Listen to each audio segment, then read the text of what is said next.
Hello and welcome to ज़रा हट के। आज जुमा है, हस्ब मामूल कॉल इन डे है, आप ही की बात सुनी जाएगी। सबसे पहले ज़फ़र जैदी साहब हैं कराची से। अस्सलाम वालेकुम। कैसे हैं भाई? बस अल्लाह का शुक्र है जनाब। मुझे दो सवाल थे जी। पहले, मैं एक छोटा सा ताजिर आदमी हूँ, 20-25 साल से कारोबार कर रहा हूँ, तो मैं बाकायदा टैक्स देता रहा हूँ। अब मेरा सवाल इसमें सिर्फ ये है कि हमेशा मैं सुनता हूँ कि जरदारी पैसे खा गए, नवाज शरीफ पैसे खा गए, उससे पहले वाले खा गए, उससे पहले वाले खा गए। अब इस बात की क्या जमानत है कि मैं भी शब्बर जैदी की बातों पे अमल करते हुए फिर टैक्स देता रहूं? और ये कल ये सवाल उठते कि इमरान खान खा गए, मैं तो हुकूमत पाकिस्तान को टैक्स देता हूँ ना, तो अब इसका एक जमानत मेरे पास क्या है कि भाई कल यही ना सुनूं कि जरदारी साहब नवाज शरीफ साहब की तरह ये भी खा के चले गए। हम मुल्क सवारों और दुनिया सवारों के में भी पैसे दे चुके हैं। दूसरा सवाल, डैम में भी दिए थे आपने? जी जनाब, डैम में भी दिए थे?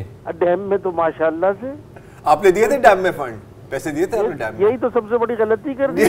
चले अच्छी बात है, आपने मान तो लिया, हमारी बात सुन रहे होते हैं, हमने आपको बोल देते कि सर। दूसरा सवाल मेरा ये है कि भाई मैंने एएसएफ की स्कीम में जी एक फ्लैट बुक कराया था कराची में जो सरजानी टाउन पर है सर। अब आपने इतना बड़ा अखबार में वो छाप दिया कि भाई एएसएफ की स्कीम गलत है।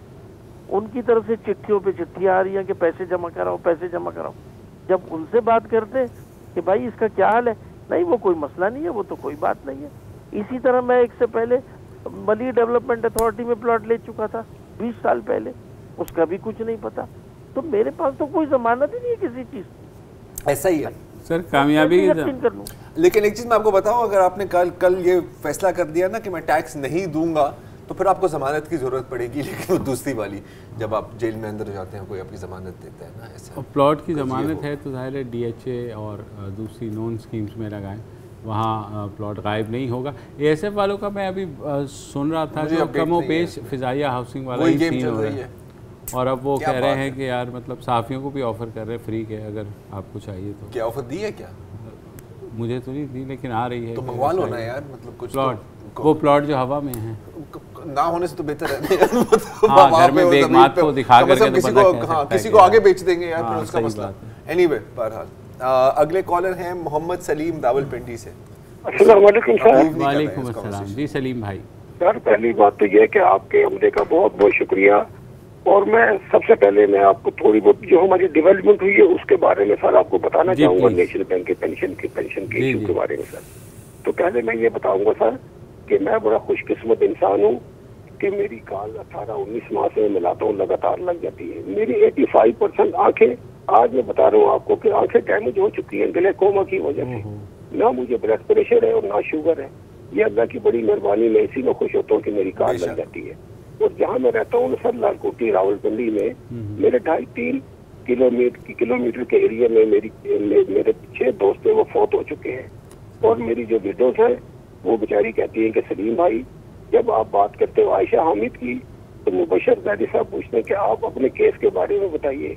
तो सर मैं आपसे ये कह रहा हूँ कि ये हमारे जो मेन पिटिशनर थे इफ्तिखार सुलेमान साहब, उनकी कोशिशों से कल हमें पता चला है कि हमें जो रिव्यू पिटीशन नेशनल बैंक ने फाइल की थी उसकी डेट 19 नवंबर फिक्स हो गई है। तो मैं कहता हूँ कि सर जी मैंने ये आपको बताना बहुत जरूरी है सर, क्योंकि आपने हमारे केस को बहुत अच्छी तरीके से उठाया था। नहीं, बहुत शुक्रिया मोहम्मद सलीम साहब। यकीनन हमें भी ऐसी चीजें सुनने की भी कभी कभी जरूरत होती है, क्योंकि बंदा सोचता है कि यार कभी कुछ नहीं होने वाला, लेकिन फिर ये है। और ये उम्मीद यही है कि ये आखिरी हर्डल हो आप लोगों के लिए और आपको इंसाफ मिले, क्योंकि इस मुल्क में जो है इंसाफ खासी ताख़ीर से मिलता है। खुशकिस्मत इंसान ही होंगे अगर आपको इंसाफ मिल गया, चाहे 20 साल बाद। चलो इंशाल्लाह, लेकिन अच्छी खबर है। सो इंशाल्लाह नेक्स्ट टाइम आप कॉल करेंगे तो शायद तो मिठाई बनती है बेहतर हों। बुशरा सैयद साहिबा है कराची से। अस्सलाम वालेकुम जी। वालेकुम अस्सलाम जी। मैं आपको ये बताना चाह रही हूँ कि ये जो मेडिकल बोर्ड बैठते हैं जी, किसी मजलूम की दरखास्त सेक्रेटरी हेल्थ को देके जो मेडिकल बोर्ड बिठाया जाता है, उसकी 900 रुपये फीस, उनको दरखास्त गुजार को 900 रुपये फीस जमा करनी पड़ती है। और ये 900 रुपये उनको पे होते हैं जो बोर्ड के मेंबरान डाओ के हैं, डाओ यूनिवर्सिटी के। हालांकि हेल्थ डिपार्टमेंट के पास एक से एक काबिल डॉक्टर पड़ा हुआ है, लेकिन बोर्ड मेंबरान उनको नहीं बनाया जाता, बल्कि डाओ के लोग लिए हुए हैं। वो 20-20 साल से वही लोग बैठे हुए हैं। आपको पता है मुस्तकिल अगर कोई लोग होते हैं तो फिर वहीं पर करप्शन होती है। ये तो है। अगर हेल्थ डिपार्टमेंट चाहे तो एक हफ्ते इसका बोर्ड लें, दूसरे हफ्ते दूसरे हॉस्पिटल का बोर्ड लें, तीसरे हफ्ते तीसरे डॉक्टर लिए जाए, लेकिन ये करप्शन भी हो रही है यहाँ पर और मोनोपोली भी हुई है। मतलब कि आप कह रहे हैं कि रोटेशन होनी चाहिए ना, ताकि बंदा बिल्कुल पक्का ना हो जाए वहाँ का ना। बिल्कुल व्हिच मेक सेंस, जो मतलब काफी जगहों पे होता है। और फिर गरीब को पे भी ना करना पड़े।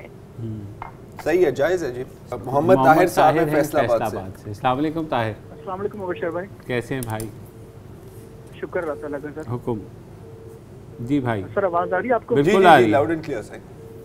अच्छा, मैं मतलब वैसे बात डिस्कस करना चाहता था। हाँ कि मतलब हमारे यहाँ मतलब साइंस को बेसिकली साइंटिफिक बुनियादों पे बेसिकली पढ़ाने की जरूरत है। फिजिक्स हो, केमिस्ट्री हो, सही बात, मैथमेटिक्स हो या बायोलॉजी हो।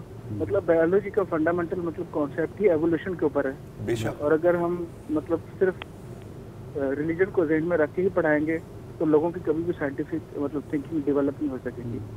और दूसरी बात मैं ये कहना चाहता हूँ कि हमारे यहाँ मतलब किताब पढ़ने की आदत जो है उसकी वाकई बहुत ज़्यादा कमी है। ये तो है। मतलब खुद माशाल्लाह PhD किया मैंने और मैंने लोगों को देखा है कि लोगों को किताब पढ़ने का शौक नहीं, मतलब PhD कर लिया लेकिन किताब पढ़ने का शौक नहीं। तो आपके ख्याल में क्या वजह है? बहुत से लोग ये बात करते हैं। उसकी मेरे ख्याल वजह ये कि जो हमारे बुनियादी मतलब बेसिक जो एजुकेशन है उसमें ही बेसिकली फॉल्ट है। यानी जो प्राइमरी लेवल पे एजुकेशन है, ये जो हायर सेकेंडरी लेवल पे एजुकेशन है, उसका मसला है। बिल्कुल सही है, जायज़ है। सर बहुत शुक्रिया ताहिर साहब। और मोहम्मद अब्दुल्ला हैं डेरा गाजी खान से। अस्सलाम वालेकुम अब्दुल्ला साहब। हेलो। जी सर। वालेकुम अस्सलाम जी अब्दुल्ला भाई। ठीक है, जरा थोड़ा मुबशर ज़ैदी और वसत अल्लाह खान साहब। जी सर हुक्म। और ये हमारा डेरा खान है, सड़कें टूट फूट का शिकार है। मैं पिछली बार भी रिक्वेस्ट की थी कि ये मसला ज़रा उठाएं। अब डेरा खान की इंतजामिया ने खजूरें कहीं से मंगवा के करप्शन के लिए वो लगा दिए रोड पे, अब वो सूख रही हैं। जी।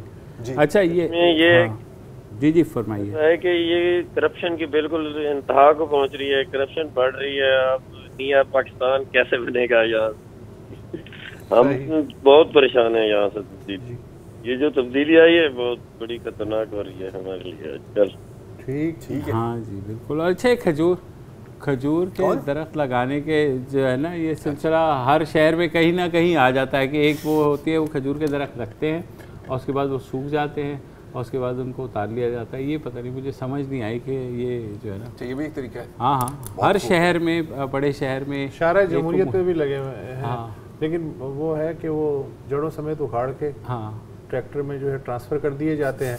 अहलन व सहलन मरहबा उसके लिए।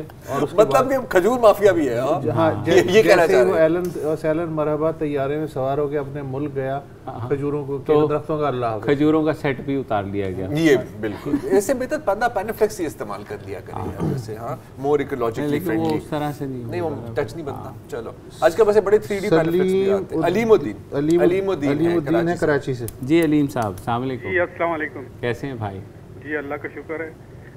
पूछना ये था कि अभी कल इंडिया में अयोध्या का फैसला होने वाला सर, तो उससे कोई मुझे खदशा है कि कोई बड़ा वो ना हो, मुस्लिम कुछ फसादात वगैरह। और ये हमारा जो कल प्रोग्राम है कॉरिडोर का, उसको तो ये कहीं सेबोटाज करने का काम नहीं हो रहा। शुक्रिया। मेरा ख्याल है कोशिश ज़रूर है, अगर सबोटाज नहीं तो अंडरमाइन ज़रूर किया जाए और ये वहाँ पे हो रहा है और जाहिर है उसका इम्पैक्ट पड़ेगा। लेकिन फ़िलहाल मुझे लगता है कि जो ये है कॉरिडोर हमारा करतारपुर, अगर हिंदू तो सही हो जाएगा। हिंदू जो दो फरीक हैं उनके हक़ में फ़ैसला होता है तो फिर कोई फसाद नहीं होगा, और अगर मुसलमानों के हक़ में भी फ़ैसला होता है तो फिर फसाद की पॉसिबिलिटी है। लेकिन उसकी पॉसिबिलिटी क्या देख रहे हैं मुसलमानों के हक में फैसले की? मुझे तो 10% ज़्यादा नहीं। मैंने इसलिए अगर लगा नहीं, लेकिन क्या वैसे ही ओपिनियन लेना हो सकता है ना कि जी 3 हिस्से कर दे कि जी मस्जिद का दारान जैसा कि तजवीज़ है के अंदर का हिस्सा जो है वो एक फरीक को दे दें, दालान एक फरीक को दे दें, साइड एक फरीक को दे दें, ये भी एक फार्मूला है। और एक सालिसी कमेटी भी है हिंदू और मुसलमानों पे मुश्तमिल, उसने बंद लिफाफे में सुप्रीम कोर्ट को कोई फैसला हवाले किया था पिछले महीने, हो सकता है उसमें इसी तरह की कोई तजवीज़ हो। Let's see, best, hope for the best. एक ब्रेक ले लें।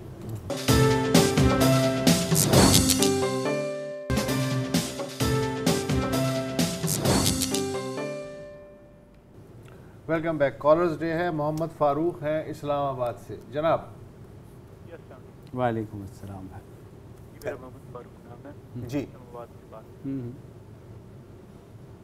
तो मैं बातें करूंगा और एक सवाल पूछूंगा। जी ज़रूर। माशाल्लाह बहुत बढ़िया प्रोग्राम है। आपके इंट्रो में आम तौर पे पहले ये नजर आता था कि ब्लैक एंड वाइट 3 लोग आते थे, अब माशाल्लाह रंग भर गया हुआ इनमें, बहुत अच्छा लग रहा है। हाँ, बजट थोड़ा बढ़ गया था हमारा, हमने कहा कि कलर भी खरीद लेते हैं। बहुत बढ़िया लग रहा है, बहुत जबरदस्त। अच्छा, दूसरे नंबर पे सर मैं ये शेयर करना चाह रहा हूँ, मैं गया था धरने में। हाँ हाँ, ओके। कल की बात। अच्छा। वहाँ 7 DSNGs में मैं गया हूँ जो हमारे मीडिया के। हर कैमरा मैन से, हर रिपोर्टर से मैंने पूछा कि आपको कोई मुश्किलात तो नहीं फेस आ रही, मतलब मसाइल तो नहीं है किसी तरह। मुझे बहुत हैरत हुई कि हर बंदा ये हश कह उठा कि यार ये कैसे मुनज़्ज़म लोग हैं, हमें कख तकलीफ नहीं हुई। किसी जगह पे फर्ज करते हैं कोई 500 2000 बंदा भी इकट्ठा हो जाए तो एक दूसरे को ना धक्का लगता है, तंग कर रहा होता है। यार ये बड़ा हैरान, सब लोगों के मुंह से मेरे पास रिकॉर्डेड वीडियो है। मैं किसी छोटे से चैनल, यूट्यूब चैनल के लिए वो अपलोड करूंगा इंशाल्लाह। चलें ज़रूर, ये तो बड़ी अच्छी बात है, आपने शेयर भी किया, क्योंकि ऐसे ही पीसफुल जो प्रोटेस्ट जो है कम से कम इसी तरीके के होने चाहिए कि आपका ठीक है, एक हक़ ज़रूर है, मगर दूसरे की नाक जहाँ से शुरू होती है वहाँ आपका हक़ ख़त्म होता है। तो अच्छी बात है, ये काफ़ी चीज़ें इसमें आई हैं मौलाना के धरने में कि एम्बुलेंस को रास्ता जब दिया था और उसके अलावा भी कुछ चीज़ें। तो चले वो अच्छा, और सवाल हेलो। अच्छा, वो सवाल से पहले ही चलेगा। सवाल आप खुद ही पूछ लें। सदीक बलोच हैं कोहलू बलोचिस्तान से। जी सदीक भाई। अस्सलाम वालेकुम सर। वालेकुम अस्सलाम। जी सर। सर आप ठीक हैं, खैरियत से हैं? अल्लाह का शुक्र है। सर मेरा सवाल ये है, ये नवाज शरीफ अभी बाहर जा रहे हैं जी, डील हुई है या फिर हर वक्त हम लोग बेवकूफ़ बनते हैं? हम तो सब हेलो जी बिल्कुल आपकी आवाज़ आ रही है जी, ये हम देख रहे हैं, तो फिर ये सारा पाकिस्तान बेवकूफ़ तो नहीं बन सकता। अगर ये आप क्या समझते हैं, ये डील हुई है या नहीं हुई, आप बताएं ना। जाहिर है हमारे नजर में तो हुई है, हमसे ज्यादा और बेहतर समझ सकते हैं आपको, हमारे हमसे ज्यादा मालूमात हैं। तो फिर ये बेवकूफ क्यों बनाते हैं? ये दूसरी जो कंटेनर पे भी जो खड़े हैं, पता है, देखो बेवकूफ बनाना हर सियासतदान का काम होता है, बेवकूफ बने बंदा वो एक अलग बात है। I mean, in my opinion, लेकिन एक आज बड़ी एक आला लाइन है यार, एक बड़ी अच्छी लाइन है, 2-3 बड़ी अच्छी लाइनें घूम रही है सोशल मीडिया पे। एक क्या है कि AC निकलवाऊंगा से लेके ECL से निकलवाऊंगा का सफ़र, एक ये है। और फिर दूसरी जो बड़ी मुझे जो क्लासिक लाइन लगी है, मुझे नाम याद नहीं कि कौन कह रहा था, कह रहा था कि यार आप लोग क्यों नाराज़ हो रहे हैं, आखिरकार जो एजेंडा था PTI का वो तो पूरा हो गया, और एजेंडा क्या था, गो नवाज गो, तो चला गया यार, क्या मसला क्या है, अब क्या मसला है? अच्छा, डील का जहाँ तक तासुर है, तो डील देखिए, डील का मतलब ये है कि आप कोई फेवर देते हैं और इन रिटर्न कुछ लेते हैं, तो वो अभी तक कुछ सामने नहीं आ रहा। चिट तो है नहीं, और पेवर जो है अपेरेंटली हर तरफ से यही शहादत आ रही है कि ये इंसानी मसला है और उसकी बुनियाद पे ये सब हुआ है। अब उसके बाद ऊँट क्या करवट लेता है अगले हफ्ते या उससे अगले हफ्ते, तो उसके बाद हम कुछ तबसरा करने की पोजीशन में होंगे। फिलहाल तो ये प्योर ह्यूमैनिटेरियन मसला लग रहा है। इंसानियत भी क्या अजीब चीज़ है यार, मतलब कभी भी आ सकती है आपके ऊपर। नहीं, मैं बिल्कुल, और नहीं तो क्या। खालिद बशीर साहब हैं अब्बासपुर आज़ाद कश्मीर से। अस्सलाम वालेकुम खालिद साहब। अस्सलाम वालेकुम सर। कैसे हैं भाई? अल्लाह का करम, लाख लाख शुक्र। लास्ट वीक की आपसे बात हुई। बिल्कुल। तो मेरे बहुत सारे दोस्तों ने सोशल मीडिया पर मेरी उस बात को पाकिस्तान से गद्दारी कहा। नहीं, क्या बात कर रहे हैं सर? आपके जज्बात तो आपके दोस्त नहीं है सर, वो आपके दोस्त नहीं होंगे, फिर जाहिर है वो आपके दुश्मन ही होंगे, लेकिन आपके जज्बात जो हैं वो जाहिर है हर कश्मीरी के जज्बात हैं बहरहाल। और मैंने उससे कहा कि इख्तिलाफ से राय रखना हर एक इंसान का हक है। बिल्कुल है, बेशक राय सकते हैं। हम पाकिस्तानी हैं, पाकिस्तान हमारा है। बेशक, सही बात। जी सर। हाँ, नहीं वो हमारी कौमों ने, हमारे कश्मीर ने, इंडियन कश्मीर के लोगों ने पाकिस्तान के झंडे को अपना कफन बना के रखा है। बेशक सर वो कब्र में जाते हैं तो पाकिस्तान का झंडा उनका कफन होता है। खालिद बशीर साहब, आपको किसी को सफाई देने की ज़रूरत नहीं है, किसी के सर्टिफिकेट लेने की ज़रूरत नहीं है। जो कुछ भी है पिछले 72 साल से पूरी दुनिया के सामने खुला हुआ है। प्लीज़ सफाई पेश ना करें, ये सब जो है सबको मालूम है। माजरत खाना रवैया मत इख्तियार करें, हक़ाइक़ सबके सामने हैं।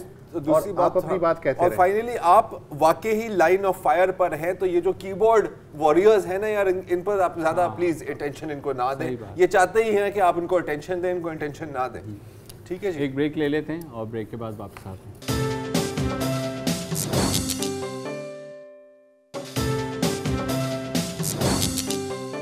रूहुल अमीन साहब जी, अस्सलाम वालेकुम। वालेकुम सलाम भाई, कैसे हैं? खैरियत? अल्लाह का शुक्र जी भाई। अच्छा, ये कहना था कि इस्लामाबाद का जो शोबा तालीम है, वफाकी वज़ारत तालीम, उसमें मुस्तकिल लोग भी होते हैं और आर्जी लोग भी होते हैं। 1800 के करीब जो है ना, वो आर्जी मुलाजिमीन, लेक्चरर, चौकीदार सब लोग हैं। उनकी 4-5 महीने से जो है वो तनख्वाहें बंद हैं और वफाकी वज़ारत तालीम जो है ना वो बड़े बड़े दावे करती है। समझ नहीं आती कि ये क्या कर रही है ये वाली हुकूमत, समझ नहीं आ रही। तालीम की जैसे शोबे के साथ जो सबसे प्रायोरिटी होती है उनकी, ये तो ज्यादती है। तो मुझे बताइए कि क्या क्या कह रहे हैं वो, क्यों नहीं दे रहे?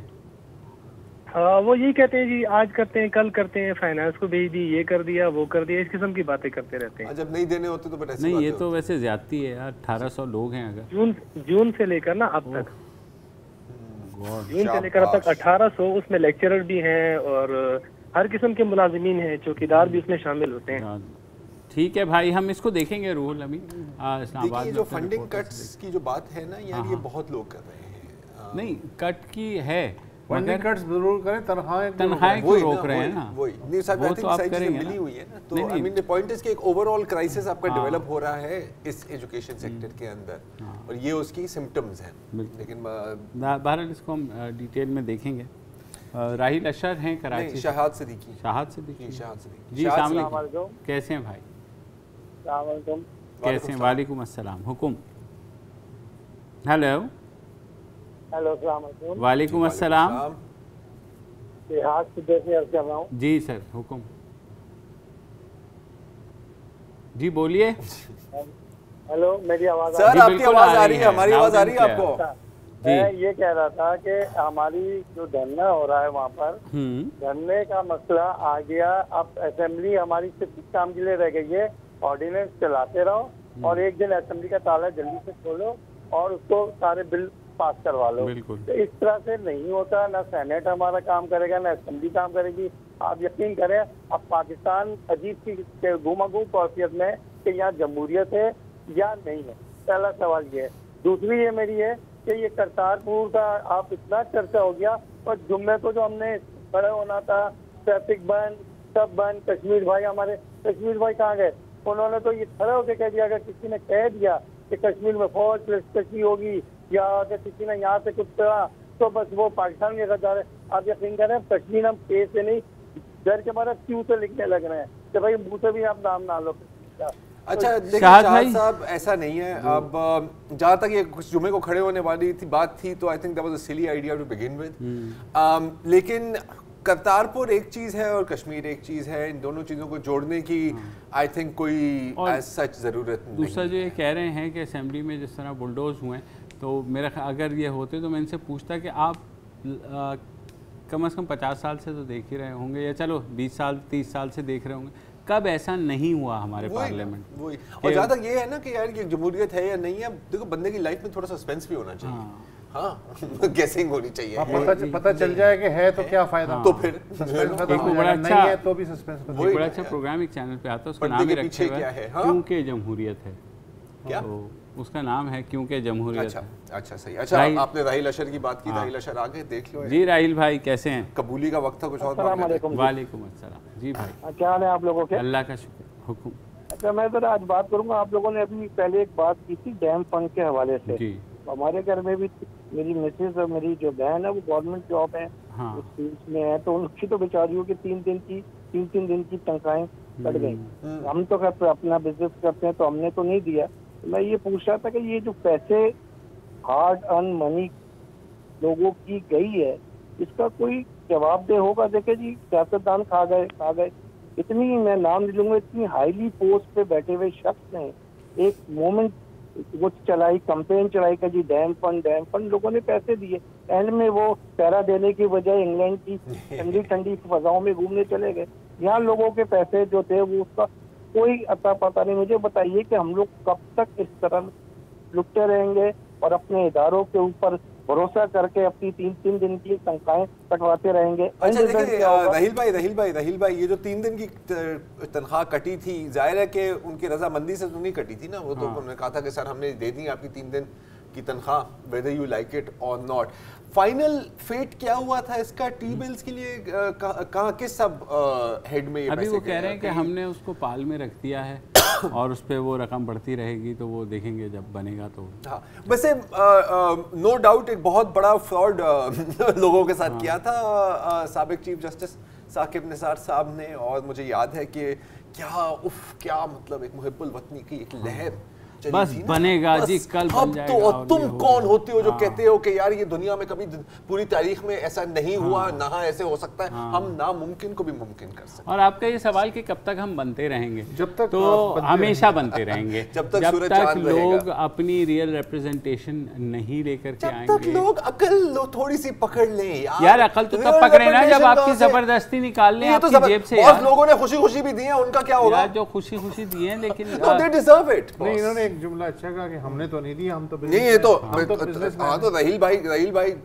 दुआ करें बस शब्बर जायदी ये बात ना सुन ले आपकी। आपका नंबर भी है हमारे पास वैसे। एक नोटिस डैम फंड का भी आ जाएगा, आपने पैसे नहीं दिए, आपने क्यों नहीं दिए? मोहम्मद मकसूद साहब हैं डेरा गाजी खान से। सर अस्सलाम वालेकुम। जी मकसूद भाई। वालेकुम अस्सलाम सर। जी भाई फरमाइए। हमारा छोटा सा इशू था, हमारे भाई हैं सऊदी अरब में।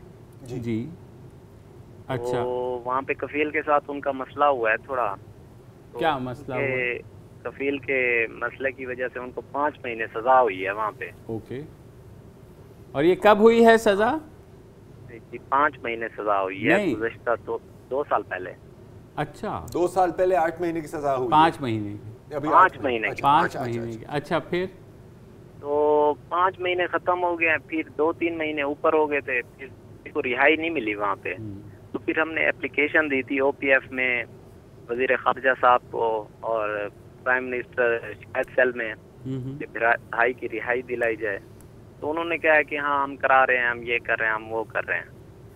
तो अभी तकरीबन 2 साल हो रहे हैं भाई को, 5 महीने सजा थी, अभी 2 साल हो रहे हैं। और इसी जेल के दौरान उनके गुर्दों का मसला हो गया है वहाँ पे। नहीं, बिल्कुल ये इशू है। आप मकसूद भाई अपने भाई का नाम तो बता दीजिए। जी भाई का नाम है मोहम्मद फारूक सर। मोहम्मद फारूक जद्दा में है, वहाँ पे जद्दा में है। मोहम्मद फारूक नाम है। और क्या करते थे ये गाड़ी चला, कफील के साथ लेन देन का मसला हुआ है, उस वजह से इनको सजा हुई। चलिए, आई होप कि someone from the foreign office is listening. तो लेकिन 5 महीने के बाद उन्होंने रिहा नहीं किया सऊदी हुकाम ने। वही तो कह रहे कि 2 साल से हो गए। क्यों नहीं? वो इसलिए नहीं होता कि वो पैसे कुछ देने पड़ते हैं, अगर आपके पास पैसे नहीं है तो आप अंदर। अच्छा ऐसा है। चलो एक ब्रेक ले लेते हैं और वापस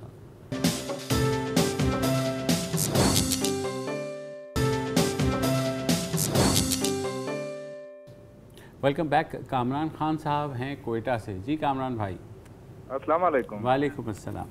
जी सर क्या हाल है? ठीक है, अल्लाह का शुक्र। जी अच्छा सर, मैं आपको सुई गैस के कुछ कमालात बताना चाहता हूँ जो कोयटा के जो कमालात कर रहे हैं सर सुई गैस वाले। फरमाइए सर। ये 1 महीना पहले या 2 महीने पहले सर गैस का मीटर चेंज करके गए हैं। तो उसके बाद उससे पिछले मंथ जो सर हम लोगों का गैस का बिल आया था उसमें 25,000 रुपये जुर्माना था।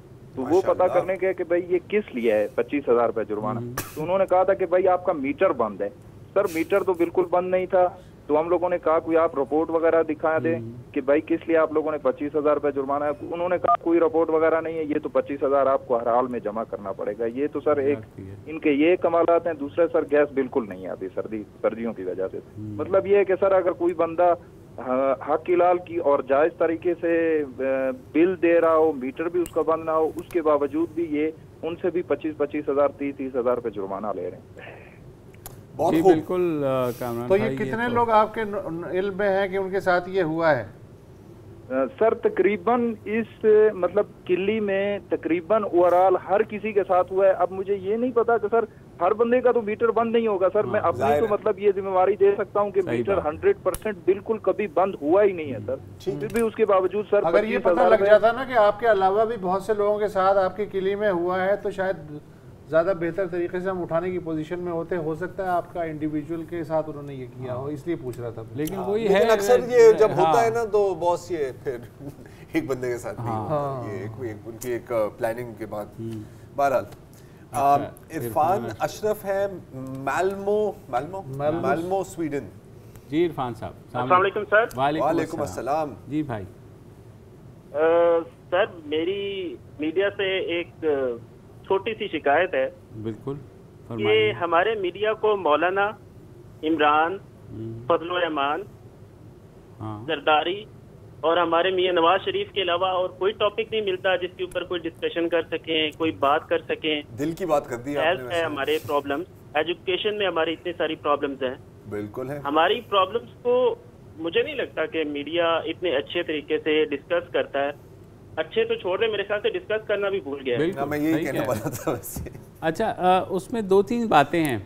एक तो मेरा अपना ज़ाती ख्याल ये है कि क्योंकि हर टीवी कहता है कि हम नेशनल चैनल हैं तो वो सियासी खबरें उठा करके एक जैसे टिकर चला करके वो करता है। जो पैमरा ने भी इवन एजुकेशनल टीवी या हेल्थ टीवी के लाइसेंसेस दिए हुए हैं, वो एक हेल्थ टीवी। लेकिन ये तो चलो आप तो बात करें डेडिकेटेड टीवी चैनल्स की। लेकिन ये कि प्रोग्रामिंग में मसला अगर सच्ची बात पूछें तो जवाब यही होता है कि रेटिंग नहीं आती क्योंकि चटपटा नहीं होगा। एक और वजह भी है। वो वजह ये है कि देखिए 3 मुर्गे लड़ाने के लिए हर शाम को बड़ी आसानी से हर चैनल को मिल जाते हैं।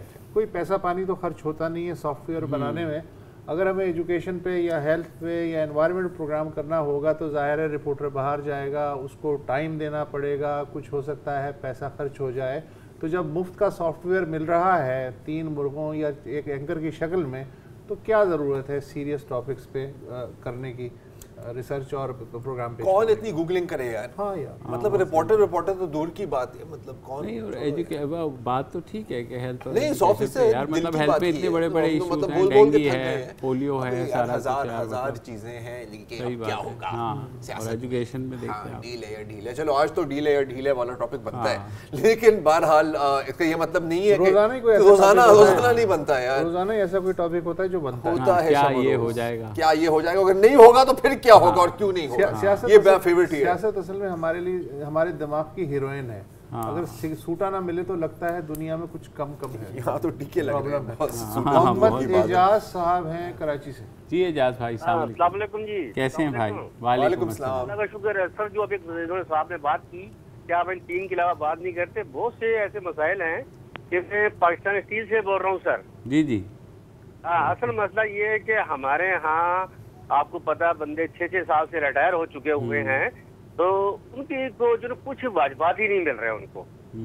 अच्छा दूसरी चीज हमारी 12 साल से तनख्वाहें नहीं बढ़ी 2008 से। गवर्नमेंट ये कहती सिविल चली, सिविल तो गवर्नमेंट ने बंद की, हमने तो नहीं बंद की। तो अगर तनख्वाहें नहीं बढ़ाई तो महंगाई अलाउंस हमें मिलता ही नहीं। तो हमें भी सस्ती चीजें मिलनी चाहिए ताकि हमें महंगाई का असर हम पे तो नहीं होना चाहिए ना। हमें तो महंगाई अलाउंस मिल ही नहीं रहा सर। उसके अलावा बहुत से मसाइल उसके हमारी तनख्वाहें उनके हमारे फंड खा गई हुई है, गवर्नमेंट खा गई हुई है, हमारी पेंशन लोगों को नहीं मिल रही। अब हम 5 साल से जाके मेंटेनेंस का रोजाना काम कर रहे हैं वहाँ पे स्टील मिल के अंदर, तो उसका हमें कोई मुआवजा नहीं मिल रहा होगा। आप मालूम कर लें जाके। रोजाना ये कहा जाता है आज चलाई जाएगी, कल चला रहे हैं, हमें क्या रखा हुआ है। अच्छा एजाज भाई क्योंकि आप हैं स्टील मिल में तो हम भी जानना चाहेंगे कि इमरान खान ने बड़ा एक ऐलान किया था कि हम स्टील मिल्स को जो है वो चलाएंगे। ये जो है ना रोजाना आया करते थे अपने असद उमर साहब। जी। हमारी एक स्टील मिल ने यूनियन बनाई, उसको कामयाब कराया। पाकिस्तान के अंदर सिर्फ वाइज स्टील मिल के अंदर यूनियन है सर। सही। इसी फिर कहते यूनियन है वो अब असद उमर साहब कह रहे हैं यार मैं देखूंगा उनको अपनी नौकरी खतरे में पड़ी है सर। उनकी तो चली गई बेचारों की नौकरी यार। हाँ उनकी तो चली गई। कहना चाह रहे हैं कि ठीक है अगर आपने हमारा महंगाई अलाउंस 12 साल से नहीं बढ़ाया सर, 2008 से नहीं मिला अब 1 रुपया भी। हाँ हमारी 20% तनख्वाह कम कर दी गई। हम अच्छा एजाज भाई हम तो नहीं इस मामले में पढ़ते, लेकिन क्योंकि आप उस इदारे में काम करें, पेशिंग गोई आपकी क्या है कि क्या स्टील मिल का पहिया चलेगा? सर हमें नहीं लगता, हमें टाल रहे हैं, हमने तैयारी करके रखी। ठीक है सर, बहुत बहुत बहुत मेहरबानी। हम सॉरी वक्त खत्म हो गया है, तो इस हफ्ते के लिए इतना ही। सी यू नेक्स्ट वीक। खुदा।